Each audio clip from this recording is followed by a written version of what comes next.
In January, David and Louise Turpin were arrested in Paris, California, after authorities said almost all of their children had been held captive in the family home and tortured.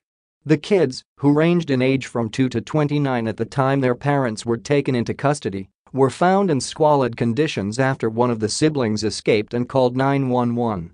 Of the 13 Turpin children, only the youngest, a toddler, was somewhat spared from the abuse and captivity, prosecutors have said. David and Louise, 56 and 49 respectively, were quickly taken into custody in mid-January, where they remain in lieu of bond as their prosecution proceeds. They have pleaded not guilty to the numerous charges against them, including torture, abuse, and false imprisonment. Meanwhile, their children have been healing and adjusting to new lives. Information continues to come to light about the Turpins' lives before January as David and Louise have faced an increasing number of criminal charges. Here are 6 recent notable developments in the case. 1. Adult Turpin siblings living in rural Calif. Home. The 7 adult Turpin children moved together to a home in rural California after being released from the Corona Regional Medical Center in mid-March, their lawyer said. Attorney Jack Osborne told ABC News that the siblings were released on March 15 and quietly transported to their new residence, where they were reunited with their family dogs and able to make decisions for themselves. They each have their own rooms with their own closets, Osborne said at the time. The adult siblings, ABC News reported, were taken by Osborne to their new home. The location is not being made public. The adult siblings want to be known as survivors, not victims, Osborne said. Many locals who have been following the case have taken to affectionately calling the Turpin children the Magnificent 13. 2. Inside emotional goodbye party hospital staff threw for adult siblings. For more than 2 months, the staff at the Corona Regional Medical Center came to know and loved the adult Turpin children as the siblings were nursed back to health. While their eventual discharge from the hospital was a joyous occasion in many ways, according to CRMC's chief executive officer, saying goodbye was not easy. It was emotional for the staff and emotional for them, Mark Uffer told People. This has been their home away from wherever they were at before, so it was a little bit tough for them and the staff. According to Uffer, the staff at the hospital in Corona, California, knew of the siblings' impending departure, giving them ample time to plan a going-away party. We served them lunch and had cake for them, Uffer said. The nurses that provided the care for them and the physicians that provided care for them actually got to spend time with them before they left. The adult Turpin children had pizza and sandwiches during the farewell party. They got to sing on a karaoke machine. They love to sing and love to interact with people, Uffer said. They can sense people that actually care for them, so they were very attached. The status of the 6 minor Turpin children is less clear. Authorities said in January that they were being treated at a different facility from their older siblings, though the 2 groups have reportedly kept in touch via Skype. 3. Uncle can't wait to talk to siblings as they leave hospital. Billy Lambert told People not long after his nieces and nephews were released from medical care that he was counting the days before he could talk to them again. I am happy, and I hope they are happy, and I can't wait to talk to them and hopefully see them, Lambert, Louise Turpin's half-brother, told People. I think them getting out will be good for their healing process, Lambert said. I think it is definitely a positive thing.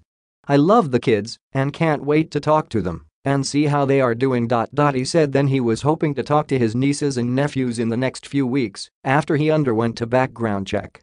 I feel like they are in a good spot, he added. I feel like they have a lot more freedom now. 4. Siblings hope to attend college. They are all bright and articulate and incredibly eager to study, Caleb Mason, an attorney for the 7 adult Turpin siblings, told People in late March. The thing they want more than anything else is an education. The first step, Mason said then, would be obtaining their GEDs or high school diplomas. He was working with local university officials to put together an educational plan for all of them and said the siblings for the most part have not had any kind of formal schooling. The siblings don't plan to take classes via the internet, however. Kept for so long in apparent seclusion in their family's home, their goal is to be fully engaged students not unlike anyone else in the classroom, Mason said. 5. House of Horrors mom seems almost in a daze in jail, sister. Louise's sister Elizabeth Flores claimed in a TV interview on March 12 that she appeared almost at peace and in a daze during an earlier jail visit. What's more, Flores said on the drive. Show, Louise is not who I grew up with. Something's not clicking right in the head, something's not right. It's all woe is me. Flores and cousin Tricia Andreessen met with David and Louise in separate conversations from behind bars in California. Andreessen and Flores described those interactions on Dr. Oz. I was kind of shocked, Flores said.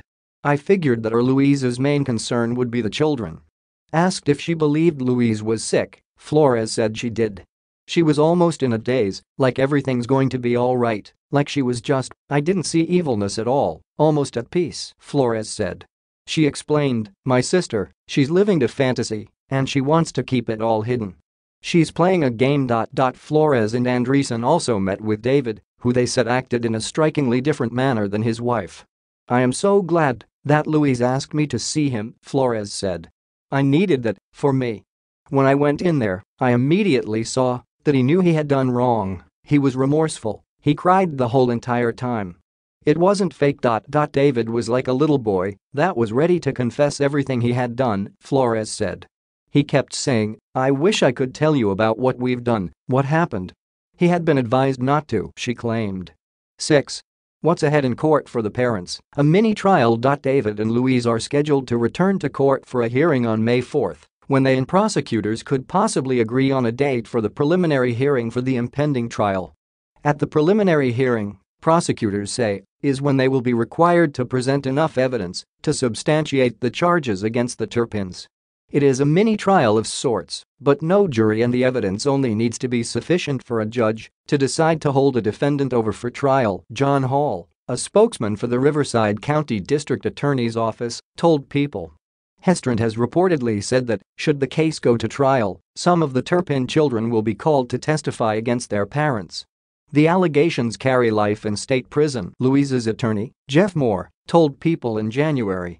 In terms of possible sentences, this is about as serious as it gets.